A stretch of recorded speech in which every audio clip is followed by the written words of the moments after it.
the intent of this video is, at the end of this video, it is the realization that matters. There should be a slight shift in the ideology, moving towards a positive way towards attempting prelims. And among these 50,000 people, again there will be 40,000 people who will be ruled out. So the 10,000 people that will be selected, these are your real competitors. Irrespective of how tough it is, irrespective of how much a candidate may tend to blame, there are always 12,000 people writing. The real competitors sitting beside you, you will find those people in mains and not in the prelims. Prelims is a screening test, yes, but in recent years, in the year 22, 23, 24, 25, prelims has been a screening test not to differentiate people who are seriously prepared and those who are less prepared. Prelims is no more that game. For someone who tries to attempt 82 to 85 questions or even up to 87 questions in the paper, then these would have been bouncers which you should have avoided. If people, they consecutively fail in prelims, in the next attempt they will only be focusing on prelims, making notes, remembering facts, and their sole focus will be upon oriented towards the MCQ based exam rather than the subjective thinking and descriptive writing mains exam. Failed prelims even after 2 times, then for the next attempt give adequate amount of time for prelims, but do not ignore your mains preparation. This is one mistake which aspirants. The other is they tend to revise but do not give test. There are people, like I said, who get good scores in institutes but they actually fail in UPSC exam. That these institutes are just a way to test ourselves if we know things, if we are able to apply those things. It doesn't determine a selection. Definitely there is a certain amount of luck in prelims, but the amount of luck that you need in prelims could be reduced if your strategy is right and if you have done enough hard work. If you study well, if you do the right things, then you will excel. But if you tend to give excuses or if you get distracted, then it is you who would have to face the consequences.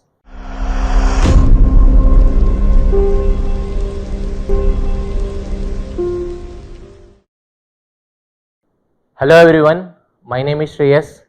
This is a strategy video on understanding the process of prelims. When I am speaking about understanding prelims, what do I mean by this? When I am talking of understanding prelims, I mean about the prelims process, the things that we need to be aware of before attempting prelims exam. There are certain dominant thoughts about prelims in the market. There are so many strategies that are there for prelims. There are so many unpredictable things which keeps the aspirants worried when they are attending prelims. So if we know about these things before attempting prelims, then we can be prepared beforehand to attempt it in a very safe and strategic way. So in this video, I'll be talking about each one of those in brief. And why have I made this video on prelims? Because what I personally find is there is always a difference between the knowledge and the realization. What do I mean by this? There are so many things about which we know about, but there are similar kind of things which we do not realize, which we do not understand it well. We know so many things related to prelims, but we do not realize the importance of it and we do not do it while we are preparing. So we know that for prelims, mock tests are very important, but we do not realize the importance of it. That is why we tend to neglect it. Similarly in mains, we know that the importance of answer writing is very much, but still despite knowing it, we do not realize the importance or we do not practice it enough. So in this video, I will be talking about that. The main intent of this video is that there are so many things which I might mention in this video which you might already be aware of, but the intent of this video is, at the end of this video, it is the realization that matters. There should be a slight shift in the ideology, moving towards a positive way towards attempting prelims. Firstly, about the basics of prelims, which many of us know about. It is a MCQ based exam. There are 100 questions and for each question there are 4 options and one of the option is correct. So in a simple way, if I have to put about, for every question there are answers and the answer lies in front of us, unlike in mains. So many of us consider prelims exam as a game which is suitable for the investigating people. So it is just like a sort of investigation. We are seeing which of the answers could be correct by eliminating the others, just as if it is a detective game. Similarly, we know that for every right question there are 2 marks, for every wrong question there will be 0.66 marks, which is 1/3 of the total marks. So when I am telling about 1/3 to be negative, in other words, we can also understand that it provides for a certain scope of guesswork. For every 3 wrong question answered, if we have a right question answered, it tries to balance it out. But if we get 2 questions wrong when we have attempted and 1 question is correct, that definitely adds up a particular value, which is 2 minus 1.5, 1.2. So we get around positive 0.8 marks. So this, in simple sense, is providing for a certain scope of guesswork. Similarly, we know that the majority will be out in the prelims, but what is this percentage? The percentage is that 97 to 98% of the people will be out in prelims. It is a very sad fact that there are so many people preparing for prelims, but this has been one of the sad reality. We know that every year there are 10 lakh to 12 lakh people who apply, but the actual people attending is 5 lakh to 6 lakh, and among them there are around 12,000 to 14,000 people who actually write mains. So if you have to take out the percentage, then 97 to 98% of the people are out in the prelims. This makes prelims a very important stage in the preparation, because if you do not clear prelims, then you are not among the 3% who are writing mains. And if you are not among the 3% who are writing mains, it actually means that you have not faced the actual competitors in the process. Because among the 5 to 6 lakh people that are writing the exam, there might be 50,000 people or 60,000 people who are very properly and very seriously preparing for the exam. And among these 50,000 people, again there will be 40,000 people who will be ruled out. So the 10,000 people that will be selected, these are your real competitors. Irrespective of how difficult the prelims is, irrespective of how unpredictable the prelims is, there are always 12,000 to 14,000 people in recent years who have got selected through prelims. So whatever happens in prelims, irrespective of how tough it is, irrespective of how much a candidate may tend to blame, there are always 12,000 people writing. So 12,000 in itself is a very large number. So fitting into this 12,000 is not that a difficult process, is what I want to tell. Another thing is, without clear prelims, the real CSE game, the real civil service game has not begun. This is also another reality. Like I said, the real competitors sitting beside you, you will find those people in mains and not in the prelims. Because in prelims, since there are so many centers that are scattered across each states, in each center, I, through my personal experience, can tell that there were times when I went to the center, and in the entire center there was only one candidate who had cleared prelims. So they were not your actual competitors if you are a very serious candidate. The real competitors which you will have to encounter, which you will have to face, is in the mains exam. Because when you write the mains exam, in every class there will be someone who is clearing. In every center there will be multiple people who will be clearing mains as well as getting rank. So with these thoughts, let us proceed on. So now we'll come across dominant thoughts in the society. Now why am I discussing this? Because we need to understand that there are certain things which the people believe, which the people spread across their thoughts in the society, but many of these might affect your preparation, or few of these could even help in your preparation. So we'll try to debunk each of these thoughts and try to understand as to what extent is it correct. So prelims, you might have heard this word, that prelims is a screening test. It tries to remove less important candidates. This is a dominant thing which we hear. Many of the lecturers and many of the even toppers have said this dialogue. So to what extent is it correct? Prelims is a screening test, yes. But in recent years, in the year 22, 23, 24, 25, prelims has been a screening test not to differentiate people who are seriously prepared and those who are less prepared. Prelims is no more that game. Prelims, in fact, has become an exam which is trying to differentiate those with analytical mind and those with lesser analytical mind. Because, like I said, every year there are 12,000 people. There are so many people who have prepared really well. Those who have given months together to prepare their mains, to get a hold of it. But even those people, unfortunately, they fail in prelims exam. So now, in my personal opinion, I do not believe that it differentiates those who have studied and those who have less studied. Rather, it is differentiating those with analytical skills and those with lesser analytical skills.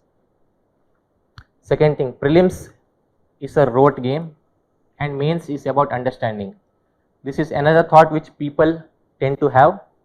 Like we might have seen the movie 12th Fail, when the hero Manoj Kumar, he tries to approach a IAS who has cleared the exam. He goes to him to get his opinion and tells that, sir, every time I am clearing prelims, but this is my last attempt and I am unable to clear the mains. So that person who is IAS, he tells a dialogue that prelims is about the rote game, while mains is about understanding. So this is what has been perpetuated even in that movie. But to what extent is it true nowadays? We need to understand that prelims exam itself has evolved. The questions and the kind of patterns that were observable in 2017 and 2018 have drastically changed in the year 2023, 2025. So prelims as a rote game could be believed maybe at an earlier point of time, but not in today's time, because it becomes a rote game or a memory based exam only when the things that we have studied have been directly asked in the exam. So if that had happened, whatever we studied, if it was asked in the exam, then we could have differentiated between those who studied and those who did not study. But nowadays, even despite after studying so much of syllabus, so much of content, people are unable to clear the prelims. So it is no more of a rote game. Also, definitely there is no doubt that mains is an understanding game. We need to brainstorm, we need to think a lot, but it's true, we cannot deny that. In mains, if there are 20 questions, there will be around 13-14 questions which are sort of static, on which we have ready-made content. So the rest 5 or 6 questions we are supposed to brainstorm on the spot. But what about prelims? Nowadays the prelims exam itself has evolved to such a stage that out of the 100 questions, there will be 20 questions or even 25 questions which we would have never heard about. So we will have to think, we will have to brainstorm, we will have to use our critical skills on those questions on the day of the exam, while we are attending the exam. So prelims is no more a rote game. It needs a certain set of awareness, skills and cognitive capability to attempt and get good marks. There is another thought that we can easily clear prelims, so let us focus on mains. Like I said, this was true, but at a different timeline, maybe 2017, 2018, because I remember one of my friends telling that he had attempted 2016 prelims and he had thoroughly prepared current affairs, and through that current affairs he was able to attempt 16 questions in the actual UPSC exam out of 100. But that process or that kind of pattern is not found in today's time. So clearing prelims is easy, so let us focus on mains. Focusing on mains is definitely important, but we cannot take prelims for granted, because like I said at the beginning, unless and until we do not clear prelims, the real UPSC CSE game has not begun. Similarly, there is another thing which aspirants do, that every year UPSC would come with different sort of questions or more or less questions from each subjects, and some or the other book would have captured those questions. There would be some book which are apart from the standard book, through which there will be 3 or 4 questions which would have asked in that particular year. So what do aspirants do? They try to study this new book. For instance, if you have studied Spectrum for modern history, that is your base material. But in the year when you are giving exam, or the previous year when the exam had happened, your senior would come to you and tell that from this so and so book, apart from Spectrum, 4 questions have been directly asked. See, here are the statements. So if you have studied this book, you could have directly answered. So what do aspirants do? Apart from studying Spectrum, which in itself is a bulky book, they try to study the other book also. And the next year, UPSC will not ask from that other book. It will pick some third book, or it might not even pick from any of those books. So this is how UPSC does. So running behind books after having a static book, after having a properly decided material, so that is not needed. Now many of these things might seem basic, but when we are in the tense state, when we are very eager to clear that prelims, we forget so many of these things. So once this is clear, we will move through the direction in which we have planned. Another thing is, institutes 70 to 80 questions came from a material. This is what many of the institutes would claim. So what do aspirants do? Since institutes are claiming that 70 to 80% of the questions in prelims came from their material, they would excessively rely on institute material. They would put aside their static material, Spectrum, Lakshmikant, Shankar IAS and so on, and they would pick up the institute material. They would give more institute tests, 30 tests, 40 tests, 50 tests. They would try to memorize all those options and all the content and the synopsis that are given at the end of the sheets. And when they go and attempt the exam, they realize that there is not 70 or 80 questions that are actually present in the exam. So the aspirant who believed in this would actually be risking his attempt, and once he writes the exam and he fails in that, he'll realize that, oh, this is not true. So what actually happens here, I want to speak a couple of minutes about that. This is not to criticize any of the institutes. Definitely there are so many questions in UPSC that would have been covered by so many of the institute test series, but 70 to 80 questions came from our material. So how does this claim work? I'll try to talk about that.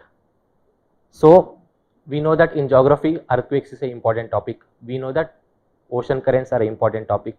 We know that climatic seasons are an important topic. So these are the important topics. Suppose an institute covers or asks a question on earthquake. Suppose in its institute material, it has asked 4 questions on earthquake, 4 questions on ocean currents, or 4 questions on climatology. And UPSC has asked on similar themes. Many of the institutes claim this as this question has appeared from their material, though it may not cover the exact thing that was been asked in UPSC. This is one way that the institutes claim. Another thing is that UPSC will, in a given question, UPSC may give 4 statements. So out of those 4 statements, there will be 1 statement or 2 statements which the institute material would have covered.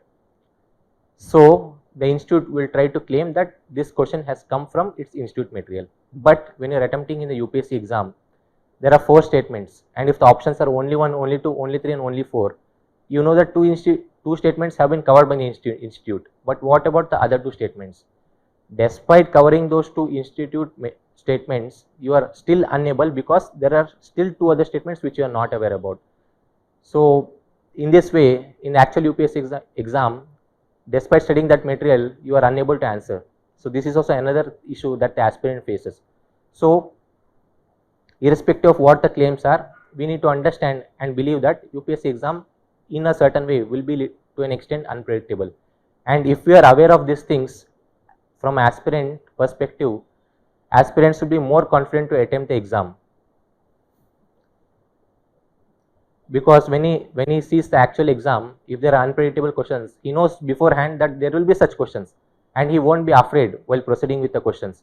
But if he is made to believe that 70 or 80 questions come from the material, then when he sees questions that are not from his source or his material, then the aspirant gets afraid. So this should not happen with the aspirants. That is the only perspective that I am telling this thing. Another thing, as to what UPSC is expecting from the aspirants in the prelim stage. Like I said, UPSC is definitely trying to test your analytical skill. Like I said, in prelims, the static questions could be 30, but there are 25-30 analytical questions asked. And these analytical questions, nobody would have covered each and every statement that has been asked in UPSC while they are studying. So why is UPSC doing this? Like I said, it wants people with analytical skills, because as a bureaucrat, we will be given challenges. And when those challenges come, we need to think on spot. We need to do that critical thinking to solve it. So this is one of the stage where it wants to test that in candidates. Also, UPSC is trying to favor those candidates who is doing their homework. When I mean homework, I am speaking about PYQs. I remember in the year 2020, there were certain economic questions that were asked, and in the year 2021, when I gave prelims, 2 of those questions have been directly repeated. So someone who had solved 2020 questions, he would have directly attempted the 2021 questions. Similarly, in the year 2022, whatever the themes were, those options were framed as statements in 2023. So UPSC does this.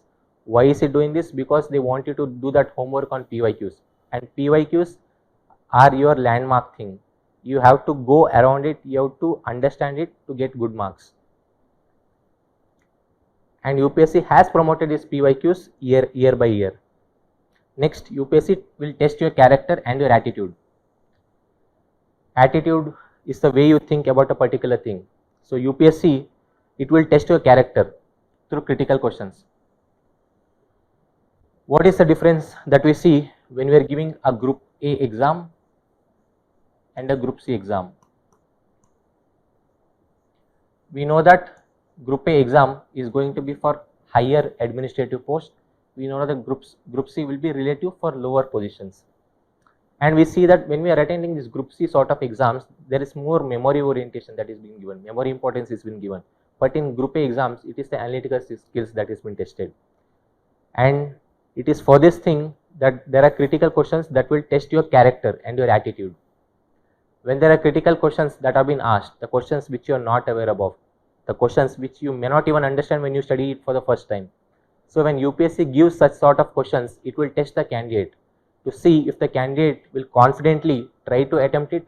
Will the candidate be confident to see what are the hidden hints or the pattern that is there in the question, or will the candidate lose his confidence and lose his temper and try to skip the question or attempting in a wrong way.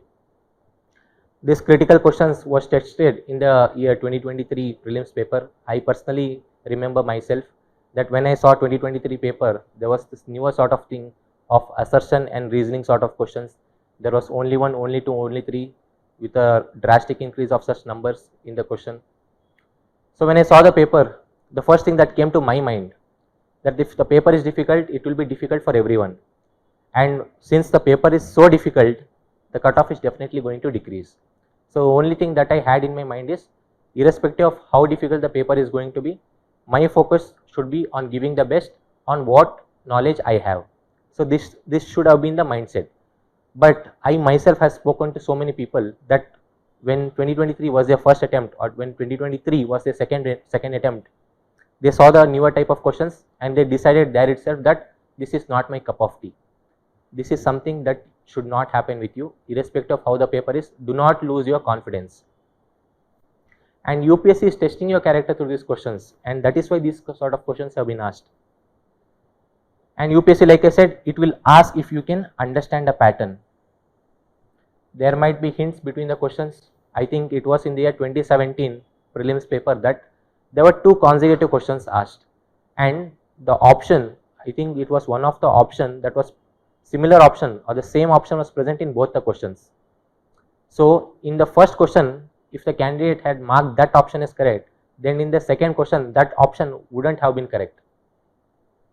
So in that question, if an aspirant was aware, though he was not sure about the exact answer, in that question, if he was aware, if he was able to get the pattern, if he had marked both the options as same, suppose I think it was the name of the place with respect to Ashokan or Mauryan Empire, if he had marked the same place option present in both the question, in one question he would have got the answer as correct, in one question he would have got the answer as wrong. So that would be 2 minus 0.66, which is around 1.4. So he would have got that positive 1 marks, though he was not sure about both the questions. So this is how it wants even a certain degree of smart play by the aspirants. Second, decent knowledge and its application is what UPSC has been expecting rather than the PhD. Now many of them might not agree with the fact, because UPSC is dwelling deeper into the topics. It is true, because the UPSC syllabus itself has been framed and has been stable since a very long time. In geography, we know that UPSC ocean currents is a very important topic, but UPSC also wants to ask questions on ocean currents in a different way. It cannot ask it in the same way. Even in the mapping question, there were questions like countries surrounding Mediterranean Sea, countries surrounding Black Sea, but UPSC itself has to evolve, right? So it has to ask different sort of questions. So it will take Mediterranean Sea, but it will not ask the countries surrounding it. So what it did, it gave 4 countries and it gave 4 types of seas to be done in match the following. So UPSC will try to evolve, it will not be the same. So definitely the topics which are important, the topics which are repeatedly asked in UPSC PYQs, in those topics we need to dwell to a larger extent but the topics which are less relevant or less asked in UPSC, we will have to dwell over it to a lesser percent. And decent knowledge is what UPSC has been expecting, because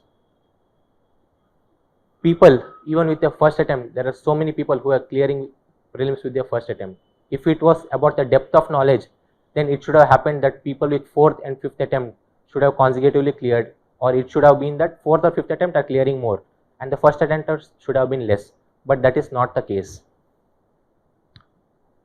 And very important thing, UPSC will test your basics. There will be questions from your basics, from your physical geography part, from your polity part, from your economy, banking, balance of payment part, where it will test your basics.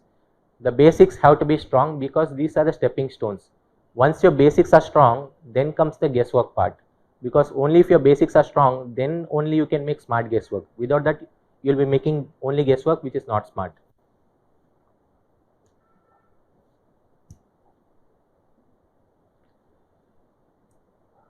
Next, like I said, the exam itself has been evolving from a memory based exam to analytical based exam.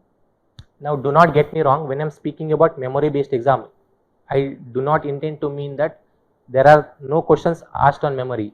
That is not what I am telling. There will be questions which are asked based on memory which we need to memorize. Like in 2025 there was dancing girl statue. What was it made of? It was made of bronze. This is a completely memory thing. There is nothing to understand or nothing to analyze in this, but the extent or the number of questions that are memory dominated are getting lesser, and the analytical questions have got more in the recent 4-5 years.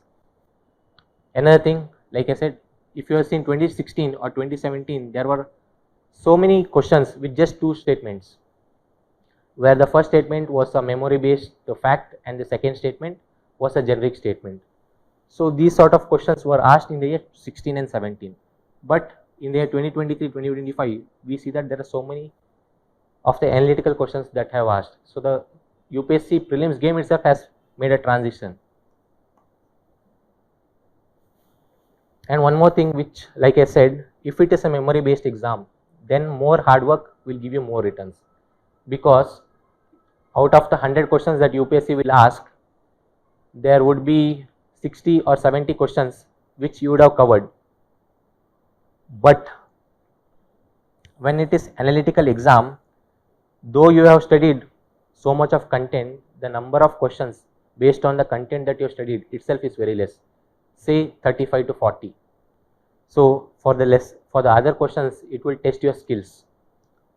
So this is what differentiates a memory based exam and an analytical exam. In a memory based exam, the more you do hard work, the more returns it will give, because you have already gone through the content that will actually be asked in UPSC exam. But in analytical exam, it will be a new question, it will be a novel question, it will test you on the spot. You will not be aware of it before, so it will test you on the spot to see your smartness, to see if you are able to link your basics with the concept. So it is because of this analytical exam orientation that even people with less effort are clearing the exam. If the people with less effort were writing a memory based exam, then they would have very less scope, because they would have not seen the question. They would have still tried to make smart guesswork, but the people who have already done hard work, they are very sure about those questions. So there the people who did smart work couldn't have got higher rewards. But here they are, and the UPSC is trying to do these sort of things, because now the society itself has been evolving.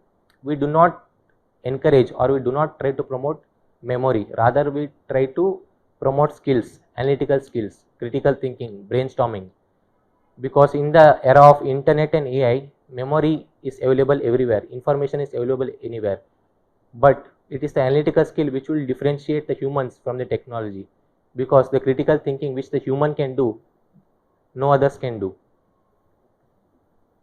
So in today's time, knowledge is easy, but the critical thinking and the brainstorming isn't.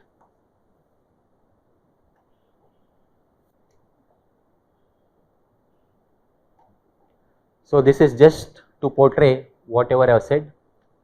Initially, I think this is 2017 paper, local self-government is best explained. It is very easy. It is not direct democracy, not administrative delegation. Among these two, it is the decentralization that is more favoring. But when we see, I think this is 2022 paper, when we see that the level of difficulty has increased, because in the, if we have studied this in polity, we know that about the 1919 Act, all we know is that the subjects were divided for the provincial governments, that there were reserved subjects and there were transferred subjects. But what are the subjects that come under reserved subject, what are the subjects that come under transfer subject, we have not studied it. So UPSC is asking you to think on spot to answer these questions. This is how the exam evolution has happened. When you have studied local self-government, you would have heard that it is a mechanism for decentralization. So this becomes a memory thing. Whereas this is not covered in the routine books or even in the test series. So this was an analytical question.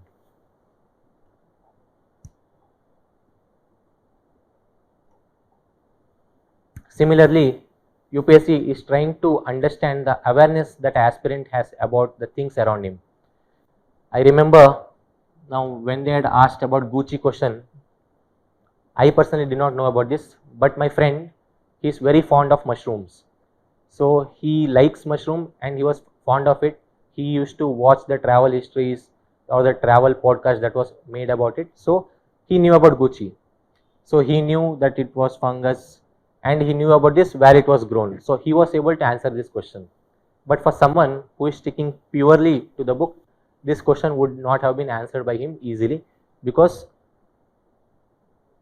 he would have got confused between these two statements. Similarly, the longest border between any two countries in the world is between.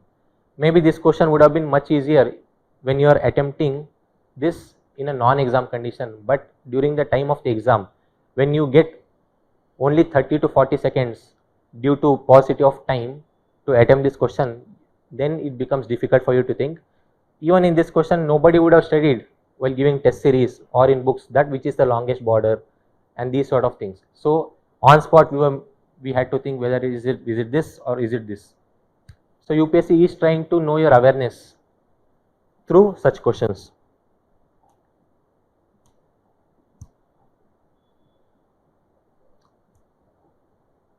Also, the other things that we need to know about prelims, that in prelims every year there will be once in a while questions.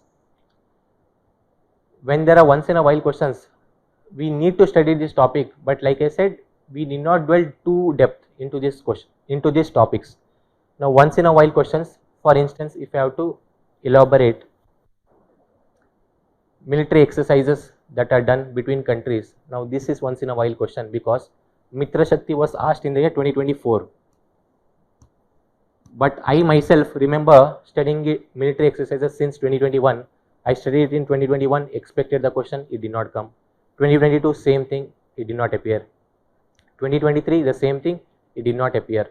But in the year 2024, when I did not study it, it appeared.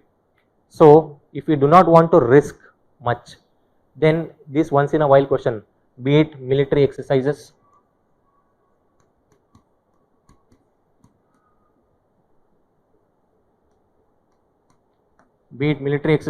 or even things about stars, quasars,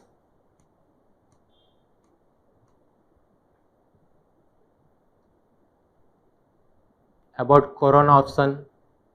So even these sort of things, I used to study a lot of these things when I was in the year 2022, 2023, but then it was not asked. So when you study, it may not be asked. When you do not study, it could be asked. So the best thing to know is to have a decent knowledge about these topics. It could be this, or it could even be about the defense equipments that India is developing, be it Rafale jet, be it Dhruv helicopter. So these are basic things which you need to know. A couple of facts on it, such as Dhruv, what is it? It is a helicopter. What is the major feature about it? So these kind of couple of things, if we know about it, that is more than enough. Another thing, every year there will be bouncer questions, but we need to know that these bouncer questions are not the ones which will decide our selection. So when there is bouncer, all we could do is to duck. because if we try to attempt forcibly this bouncer question, there is good number of chances that we might get it as wrong. I'll be showing those bouncer questions later. I'll also be showing once in a while questions later as we proceed. Second, third, controversial answer keys. I'm telling this not to criticize UPSC, but just to be aware and just to be ready in case this happens. In the year 2024, there were 6 questions as far as I remember, where the institute keys, each of the institute were giving different keys, and the UPSC itself came out with a different answer key. It will happen every year. There will be a controversial answer keys. There were controversial answers on polity with respect to judicial review under Article 13. There were controversial questions with respect to president also. If you go through PYQs and see the UPSC official answer key, you would know this. So here I'll just give a hint, you do the homework. So UPSC will come up with controversial answer keys. So after giving UPSC prelims, if you are seeing institute test series, you will be getting around 90. But when the UPSC actually releases the marks, you will see that you would have got 86, because the 2 questions which you thought to be correct, because of institute answer key, the UPSC would have come with a different key. What makes things worse is that if UPSC takes out a controversial answer key, then despite you being correct in 1 or 2 questions, you might lose your chance to give mains. So we need to target 4 or 6 marks above the cutoff, so that we are not stuck in this controversial cycle. Similarly, institute answer keys will vary with the UPSC answer keys. So after prelims exam, if you see institute answer key and if you are getting very good marks, do not try to boast about it, because the reality could be very different. There are people who have scored less in institute answer key but have actually cleared UPSC prelims. There are people who score well in institute answer key but get less marks in prelims. So one thing which I would like to tell is what is the thing which differentiates the above two. There are people who give more institute key and get their pattern of thinking.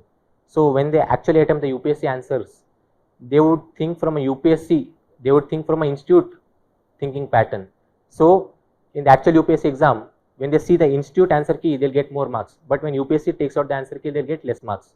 But for someone who has kept PYQs as his benchmark to develop the thinking pattern, he might get less marks in institute, but in actual exam, he'll be getting more marks. So this will happen. I personally myself remember in the year 2021, I had missed the cutoff by 2 marks. But my friend and I, during the institute, after seeing institute answer key, both of us had the same marks. But when the UPSC actually took out the answer key, I missed by 2 marks and he cleared by getting 2 marks extra. So this is what had differentiated. He had a better control over PYQ than me at that point of time, and this is what helped him to clear, and this is what made me fail. Now there will be thousands of aspirants who will be missing cutoff by mere 1 to 2 marks. So when this happens, do not feel, I do not want any of you to go through this phase, but I myself have been through this phase. And what is that we think that why did it happen only with me? This will be happening with 1 to 2,000 people, because there will be 1 to 2k people who will be in this range near the cutoff. They will be missing cutoff by mere 1 to 2 marks.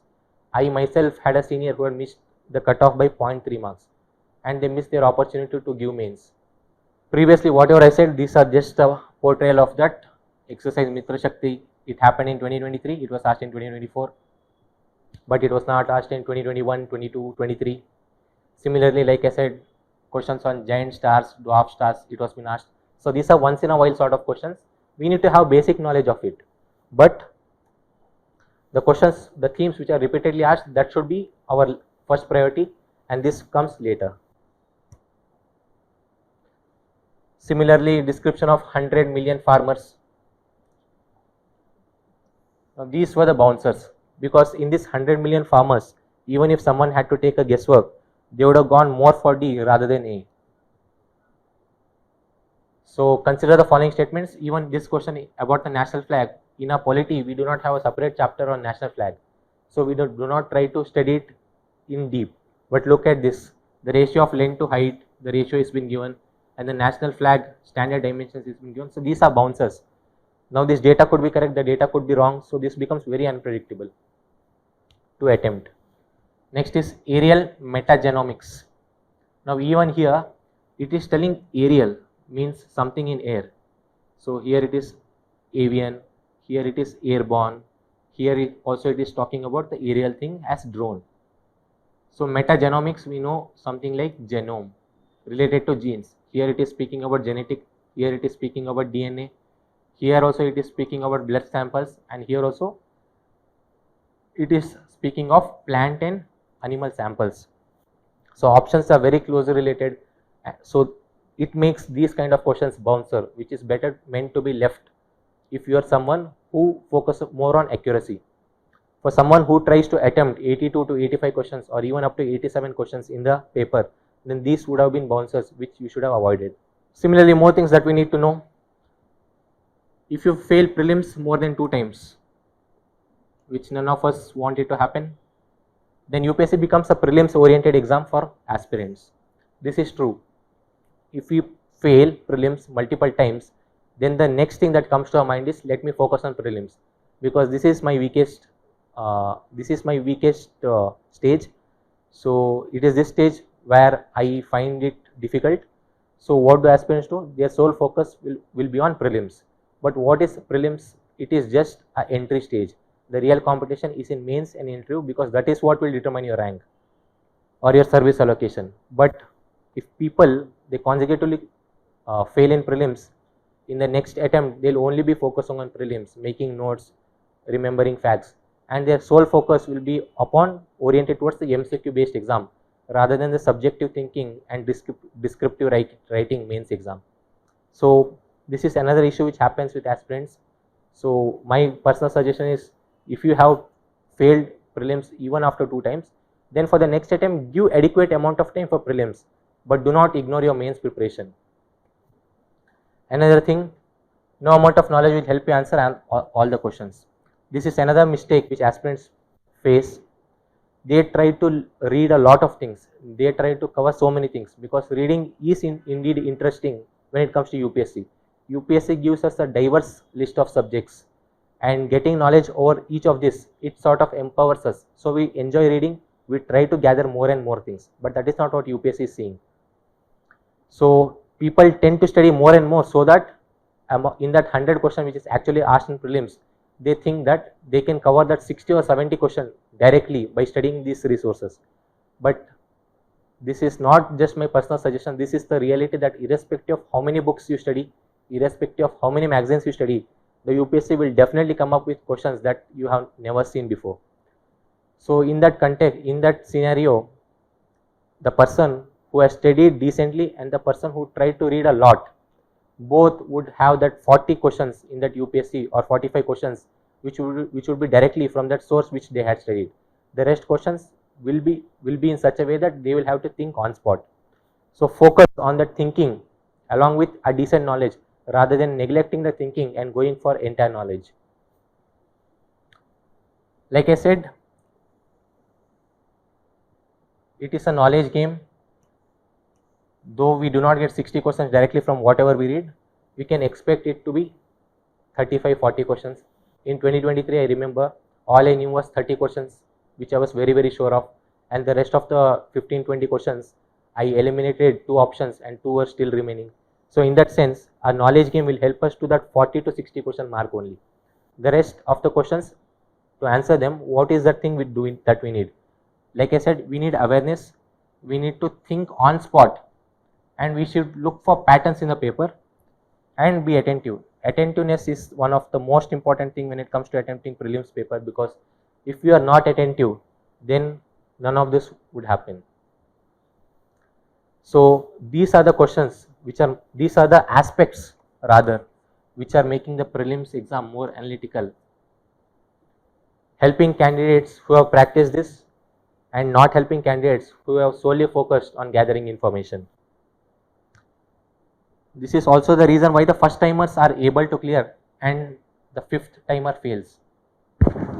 Now when a 5th timer fails, he might feel that he gave excessive importance over mains, dedicating only 2 months for prelims, and that is the reason why he failed.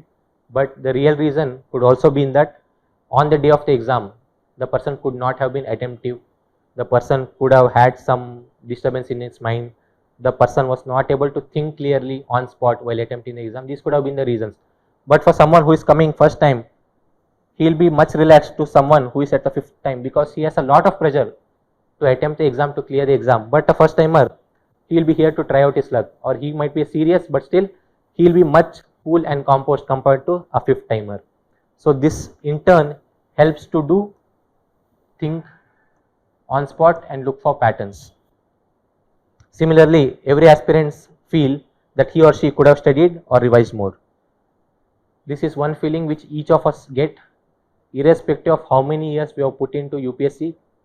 Every year we feel that we could have done something new. When we give 30 tests before the prelims exam, we feel that we should have given 45. If we had given 45, we feel that we could have given 60 tests. If we had studied one magazine, then we feel that we should have even listened to the daily current affairs. If we had listened to daily current affairs, then we feel that I should have studied PT. And this is a common conception. This is a common thing which each of us feel. So there is nothing wrong in it, but realize one thing: if you have a strong hold over your basics, if you have practiced attempting UPSC paper in actual exam condition, and if you are aware, attentive and able to think critically, then UPSC prelims is yours. Even if you had missed few of the month's magazines, or even if you had missed few of the current affairs that actually came in UPSC paper, but still you will get selected. Next, other mistakes which students generally do: they focus on studying, not revising, because studying seems more interesting. Revising requires effort to remember. Studying is interesting because we think that we are getting so much of knowledge, we are listening to new things. But revising, we will be looking at the same concepts or same things, and we will have to recall it again and again, and it becomes a little monotonous. This is one mistake which aspirants. The other is they tend to revise but do not give test. Like I said, the importance to each of test studying and revising is actually the reverse.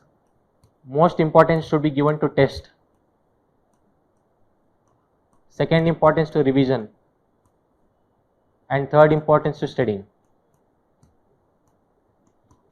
Though first we study, then we revise, then we give test, though this is the direction, but in UPSC it is the test which will help you to clear more, and it will be revision which will help to clear more, rather than studying too much of things.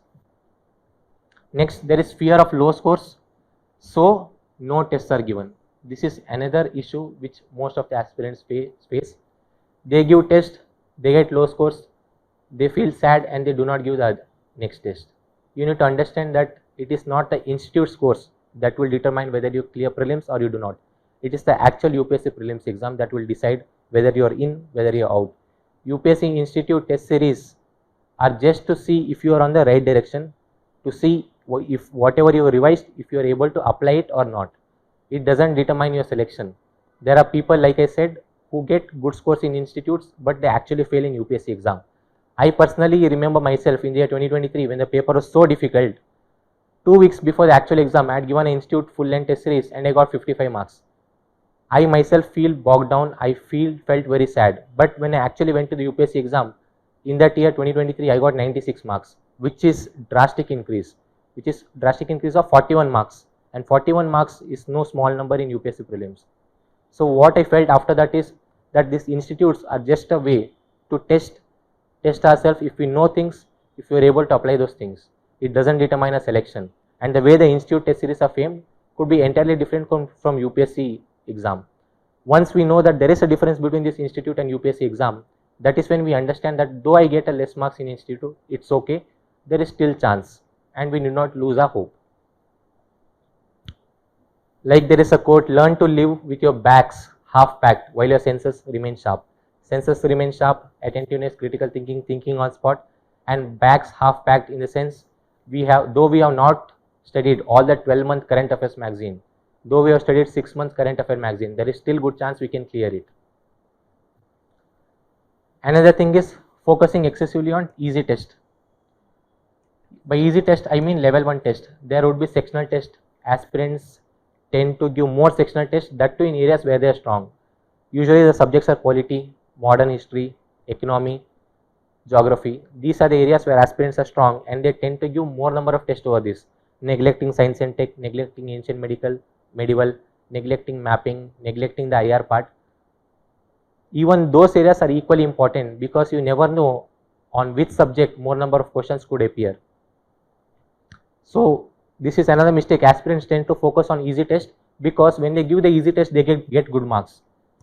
They get 90 marks, they get 100 marks, and this gives a sense of comfort.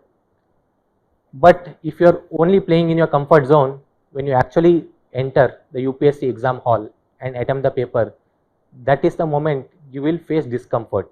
So rather than that, face discomfort when you are giving mocks, so that you know that these sort of things could happen in UPSC and you are able to attempt it in a better manner.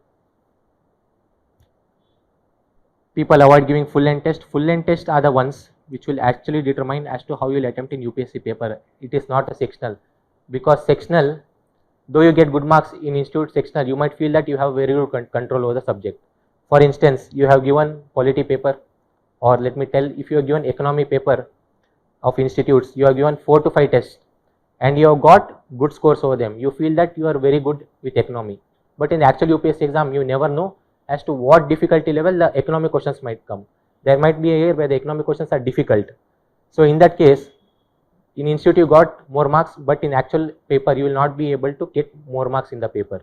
So there is need to focus equally on all areas, and to do that, try to give more full length. If you give full length, there will be all the subjects and cumulatively they will be balanced. If economy is difficult in one paper, in the next paper economy will be easy. If modern history is easy in one paper, in the next paper modern history will be difficult. So in that sort of balance, they will try to balance out each other in a full length paper. Similarly, not giving test in exam sort of environment, this is another mistake which aspirants face. In exam environment, I mean, many of us, they want to give the test in their comfort zone, be it their house, in their room, upon a table, it could be a library. So in this sort of comfort environment, when we are giving test, we have sat in that environment, we know how is it, and we will be very comfortable because there will be no noise, no disturbance, because we will be sitting in such a place. But in the actual UPSC exam, you never know how the things are going to happen. I myself have sat in halls where in the surrounding area there was some music happening because of some religious festival, or someone shouting because of some events. So these happen in the actual UPSC environment. And when you sit in the actual UPSC environment, there are so many aspirants surrounding you, which is very different from a library setup or home setup. So what I recommend is, give at least 2 to 3 tests in a exam sort of environment. There are institutes which conduct exam mocks on public campuses, on public schools.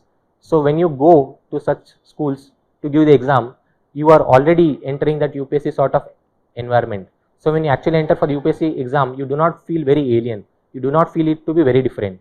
But if you have not done it, when you actually enter to the exam, you will feel very different. I myself has experienced this, and I have suggested it to my juniors itself also. Also, another mistake that they make is changing their strategy due to the external forces. Whenever we are preparing for a UPSC exam in a market sort of environment, be it Delhi, be it Bangalore, be it Chennai or other area, we do have so many friends preparing along with us. We have our library mates. But once we are very thoroughly researched and we have formulated a strategy, do not try to change it, because what your peers might suggest might have worked for them, may not work for you. And if you keep changing your strategy, keep changing your direction, then it becomes very difficult. So, but there is to a certain extent where you need flexibility in your strategy. So you can keep that 80% of your strategy to be fixed, but that 20% you can keep it open for suggestions, because there are some institutes which conduct very good tests during few years, but in few years it may not conduct or hold that good test. So that keeps changing. So you can keep that 20% as flexible, but that 80% you should have that rigid strategy in your mind as to what you want to do. Also, another thing about the strategy, including the toppers. See, when we are talking about toppers, there would be certain strategy which would have worked for 70% of the people. There would be certain other strategy which would have worked for 20% of the people. There would be another strategy which would have worked for 20% of the people. Even 70%, these segment have cleared the exam, even this segment have cleared the exam, even this segment have cleared the exam. But try to replicate or pick up the strategy which has worked for 70% of the people, because this is more reliable compared to other two. Those with 10%, they might have their inherent skills. Inherent skills could be their cognitive memory. Like for example, I have seen that so many people who have done their MBBS, they are exceptional with their memory, which others may not have. There are people with very high analytical skills who are very good with respect to pattern. They try to understand more and remember less. So those 10%, 20% people could have their inherent skills which are helping them clear despite less hard work. So we'll try to adapt to that strategy which has worked to most number of people. And what has worked for most number of people, I've already made a video in a previous session. Another issue is echo chamber effect. What is echo chamber effect? We surround ourselves with people and we have a particular belief. If the other person tells the same belief, then it reinforces that belief into us very rigidly. It is said that prelims is a luck game. So if a person feels that prelims is a luck game because he has failed it thrice and the other person has failed the exam 4 times, that person is telling the same thing. So these two people believe that prelims is a luck game because they have not been able to clear the exam, and they feel it that it is because of their luck that they have not been able to clear. There is someone new aspirant who is coming to the field and these people try to influence him. So that person doesn't know much about the prelims, but if he listens to these sort of things, he might feel that this is a luck game. So let me not study or focus more upon this. Let me focus more on mains. Let's see what happens in prelims. So this is one mistake which aspirants face. If it was a luck game, then there wouldn't be aspirants who clear it year by year, that too with good GM scores. Definitely there is a certain amount of luck in prelims, but the amount of luck that you need in prelims could be reduced if your strategy is right and if you have done enough hard work. Another thing is too much focus on current affairs and test solutions. This is another mistake that they make. People tend to focus less on the static part and tend to focus more on current affairs or test solutions. This is another mistake which aspirants shouldn't face. See, 70 to 80% of your effort should go into your static, be it prelims or mains,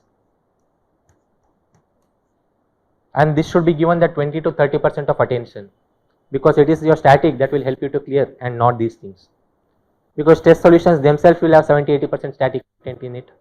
Other general mistakes which aspirants tend to make: listening to strategies of candidates who have not cleared. No disrespect to someone who has not cleared, but someone who has not cleared might think that this thing could work, but they themselves have not tried it, and they themselves, though they have tried it, has not worked. So please, if you have to take help or if you have to take suggestion from someone, please tend to take it from someone who has cleared, because they might be able to guide you in a better way. Another thing is not practicing PYQ before the actual exam. I'll be making a separate video to tell the importance of PYQ, as to how many years PYQ you should be solving and when you should be solving, or what is the daily you can do about the PYQs. I'll be talking about this, but this is another mistake. PYQs are of very prime importance. You cannot deny the importance of PYQs. PYQs are on one side and all others on another side, if I have to put it very simply. Another one is constant comparison with friends. When a group of friends go and give a prelims test in a particular institute, then there will be a rank list that will be left. The friends who are at the bottom, they feel I got less marks and my friend is on top, and they feel sad. These are not the things that are meant to be done here. I do not want to tell as to what it tells, but your comparison should be with your friends to only a certain extent, that if my friend is able to score 90 marks and I have scored 84 marks, both have studied the same resource and same knowledge base, then he has scored that 6 marks extra. What I need to learn is that I need to talk to him and understand what is that he made, or how is that way that he attempted that he got that 6 marks extra. This should be the mindset, because even though your friend is a competitor, there is enough seats for all of you in prelims. There is 12,000 to 14,000 seats. Though your friend group is of 5 to 6 members, all of you could clear by helping out each other. So this is what it should be. It should be more of this cooperative federalism thing towards your friends. Another thing is overburdening, making excessive notes. making notes of Lakshmikant, deducing it into another Lakshmikant, or trying to add each and every fact from the institute test series that you give. So this is another thing which aspirants tend to make, because they think that if they have control over the content, they can do well in the exam, but that content may not come in the actual exam. So I'd suggest two ways as to how you can reduce your burden of making notes when you're actually attempting the institute test series. See, one way is, there will be a question, there will be 4 options. In the question paper, in the question sheet itself, when you're attempting, if there is some new fact, you can write in pen in this space and end it up there itself. Try to add only 2 to 3 things that you can mention it there. Do not try to make another notes out of it, because this will save you a lot of time and it will help you in revision. If you are making hectic notes before the prelims, you will not be able to revise it. So this is one way. If this is question number 1, question 4 options, whatever is related to question number 1, when you see the synopsis, write it down here yourself, 3 facts. This is one way of doing it. Or else, if you are someone of a laptop or tab kind of person, then I'll show you. This is what you can do. This was one of the tests that was conducted by India for IAS on geography, and these were the things which I found to be relevant, which I found to be important. So what I did, from the actual synopsis, when I was reading it in PDF form, I highlighted it, and what I did, pasted it in a Word document. So I reduced the entire synopsis thing into 2 sheets, single sheet with 2 sides. So whatever I tried to highlight, whatever I tried to note here, all of them were important things. I did not try to bring things that I felt as less important. So this is another way. So you can follow that pattern or even this pattern. Another one is not practicing or following the same way of attempting questions. This is another mistake which aspirants face. Usually we know that whenever there are questions, now few of us have a habit of attempting the prelims paper in one round. Very less people do, but many of my friends, they have attempted UPSC prelims paper in one go itself. But most of us, we follow that 2 round or 3 round strategy, where in the first round we'll only attempt questions about which we are very much aware. In the second questions, we'll try to attempt those questions in which we are confused between 2 options, and in the third round we'll attempt or try to attempt those questions on which we are not sure about. So it depends upon you. Now if it's your first round, you can do it as first round, mark it as first, mark it as second. So but whatever you are doing, whether it is second round or third round, whatever you practice in the actual exam should be the same thing what you have practiced in the institute test. If you have practiced in your institute as 2 round strategy or 3 round strategy, do the same in the UPSC exam. Why I am telling this is, in the UPSC exam, when the time is less, when the questions are different, when the language seems different, people, they get nervous and they just start attempting, they forget their strategy. This has happened and this will happen if you are not very much aware of this fact. So attempt the same way in which you are attempting the actual paper, likewise you attempted your institute paper. And another thing is taking excessive guess and then regretting about it. This is also another mistake. So whatever guess you are taking, be it in 15 questions or 20 questions, practice it in institute paper. And once you have done that, then you come to UPSC actual exam guessing. Whatever guesswork you have done in UPSC PYQs, do that same sort of guesswork or do that same extent guesswork in actual UPSC paper. If you have done less guesswork in institute because you are a person of accuracy, then do the same in UPSC paper. Though it will not be the same because the papers might different, the paper will be different, and the level of difficulty could also vary between institute and UPSC. So based on that, we'll have to make a balance. So the conclusion as to what is needed, what is that thing that we need to realize, that UPSC exam has itself evolved, the prelims exam has evolved. It is more of an analytical game, and when it is an analytical game, what we need is a cool and calm mindset. The more we are clear and satisfied in our mind, the better we'll be able to perform. Usually you might have heard from your friends who are good at maths that when they are attempting the maths paper, which requires a lot of logical thinking, they do not do excessive content gaining just before the exam. They try to keep their mind cool and calm just before the exam, so that they are actually able to think very well in the exam. So this is what is actually needed for UPSC prelims. The more comfortable and satisfied we are that I have done my thing, I have studied my basics, I have given enough tests, I have done current affairs. So when there is a sense of satisfaction that I have done whatever is possible in this given timeline, when you have this satisfaction, you will attempt the paper in a very bold way. Suppose if you are not able to study 2-month current affairs before the exam, you had studied it once but you are not able to revise just before going the exam. Now you will have that thing that you are not able to revise it. So you will feel a little nervous that maybe it might affect my actual exam. So this thing should not happen. So plan whatever you want to do and allot good amount of time, and whatever you allotted, when you are done it, be satisfied that you just need to be one among that 12 to 14,000, and it is very much possible. And you need to sort out things as to which institute test you want to give. There are several good institute tests, so you can talk to your friends, you can talk to your peer groups, you can take suggestions from your seniors, and these tests also keep evolving. There are sometimes good tests from a certain institute, sometimes not that good, so it keeps varying. You can see that year's pattern and decide, but decide the institute test as to how many institutes you want to give. Giving around 3 institutes is favorable, but do not try to increase it too much into 7 or 8, or else you might get confused with respect to the guess pattern, because each institute will come up with their own way of thinking, because each person who is setting the paper would have his own way of thinking, and it might try to cause imbalance in your preparation. Another thing is, decide how many tests you want to give. Personally, I suggest at least 40 tests before the actual prelims. This is apart from the UPSC PYQs. So 40 tests is a must for someone who is giving their first prelims. There is no excuse as to why you should not be giving 40 tests if it's your first preparation.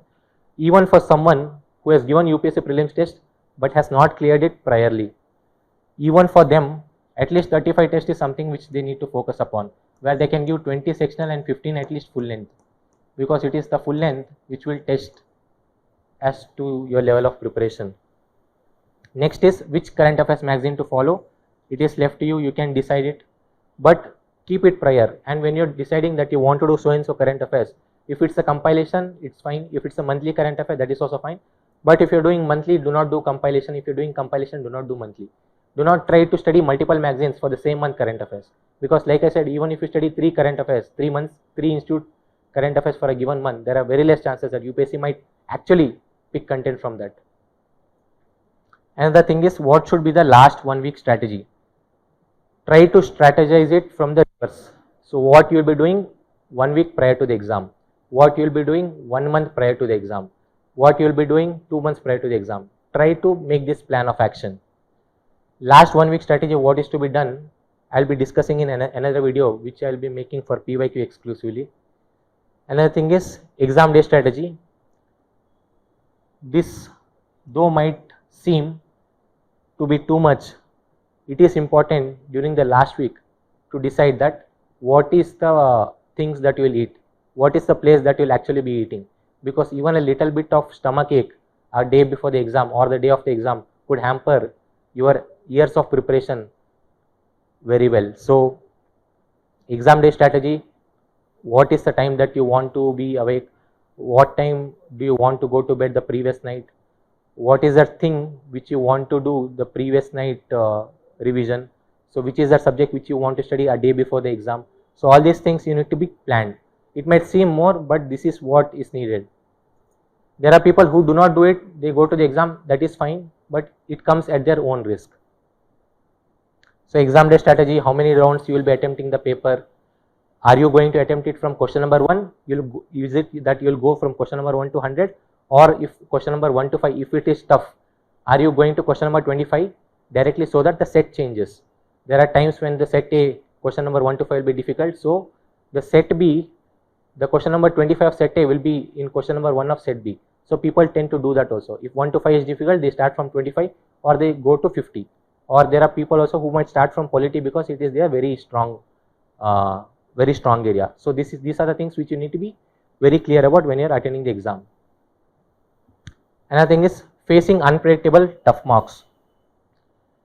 A very common dialogue which everyone tells institutes, teachers, toppers: sweat more in peace, bleed less in war. If you have given mock tests which are easy, then in the actual exam, when you see the UPSC paper, you will feel it as tough, you will feel uncomfortable, you will feel underconfident. But if you have given a mock which is tougher or which is equivalent to UPSC paper, then when you see the UPSC paper during the real time, then you will not get that nervous, because you have handled it before and you will be confident that you can handle it here. I myself had the experience of giving few institute mocks which were much tougher than a UPSC paper, and in that institute mocks when I got that 80 marks, I was very confident that in this tough paper, if I am able to get that 80 marks, then in the actual UPSC paper I will get 90 marks at least. So this is how it will help. Another thing is, discuss your plan of action with your close ones. Definitely get some inputs. In UPSC, there is very less secret that is hidden. People might think that tell me that secret which will help me to clear, but that is not happening. Just like we know that people go to gym, you can't do some exercise and get the body within 2 days. It is a long process and it is a continuous process. Same is prelims. Just like in gym, if you want to build your body, you need to do that 2 months to 3 months. Similarly in prelims, it is the same thing. If you want to excel in prelims, it is a continuous process. You need to develop continuously. I cannot give you that tricks and tips through which you will clear, because only if you have done to certain extent, you have that knowledge base, you have that basic strong, only then that tips and tricks might help you to get that little extra edge. So speak about your plan of action with your friends. They might give you some inputs as to this material during this year is good, this institute test series is good, this institute is conducting a all India test, so let us go and give it together. So these are the things how our peer groups could work. And the final thing, try to make a difference and not excuses. One genuine thing which we need to realize is, UPSC is a difficult exam, we know it. We knew it even before coming to the preparation, but it is us who choose to attempt this paper because we wanted a larger opportunity, we wanted to achieve a larger dream in a life. So if the choice is yours, the reward if you get, it will be yours, and if you do not excel, then the blame is also on you. It is you who can make a difference. If you study well, if you do the right things, then you will excel. But if you tend to give excuses or if you get distracted, then it is you who would have to face the consequences. So with such discussion and stringent dialogues at the end, I'd like to end this discussion. Thank you. Another thing which I wanted to tell is, on what basis am I able to tell all of this? Because I myself have been an aspirant for a very long time. I myself have failed in prelims twice. I myself have excelled in prelims 4 times. So in this journey, I have seen that phase where I could not clear prelims, and I have seen that phase where I was able to clear prelims. So what is the difference that I made in my strategy which helped me make a transition from failure to success? So on this basis and learnings which I myself have gone through these 6 years is what I have made this video for. You might feel many of these things to be stringent when I am telling to give you more tests like 40 tests, and you might feel that this strategy might not suit many of you, but that is your own way to accept or not to accept. But at the end, remember one thing, it is you who have taken the decision to give prelims. It is you who will choose your strategy. If you excel, the success is yours, and if it does not happen, the consequences will also be borne by you. Thank you.